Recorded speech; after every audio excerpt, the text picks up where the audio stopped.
And the first time I heard about this case, when people jumped to a psychological problem, I was disturbed.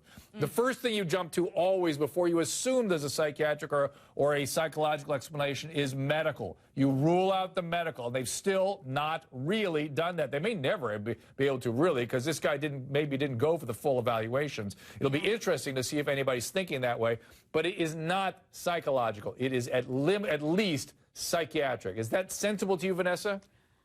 Because I've been in your world for quite some time now, I believe so. But when I'm looking at Twitter, I see people saying things like, this man is a mass murderer, this man is a terrorist, this man is crazy in the head, this man got away with murder. I see things like that. And so, no, I don't think it's that clear for people who aren't, in the Dr. Drew world. Let me calm and ask Judy to help me help people understand that none of those things are wrong, by the way. No. He is a mass murderer. He did do some terrible things, but there may be a neurobiological explanation for why that happened, and it's the system that let this guy break down to the point that he became the mass murderer. Judy, is that about right?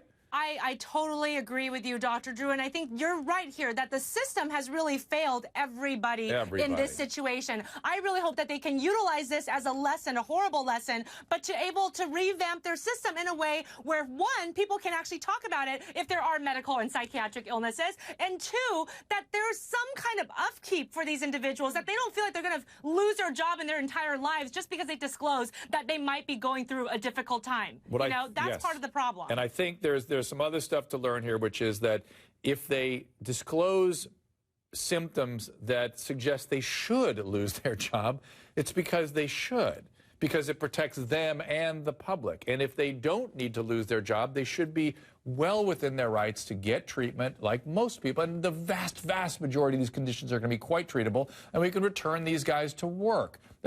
Listen, they get older too. We got to monitor that. And we get brain disorders as we get older, and they may not realize it. And that all needs to be monitored, and it needs to be open. The rights of the individual are important, but they cannot trump the rest of us. We've gone way too far. We even here have. There they clearly have. And that's a great example of where we don't want to go.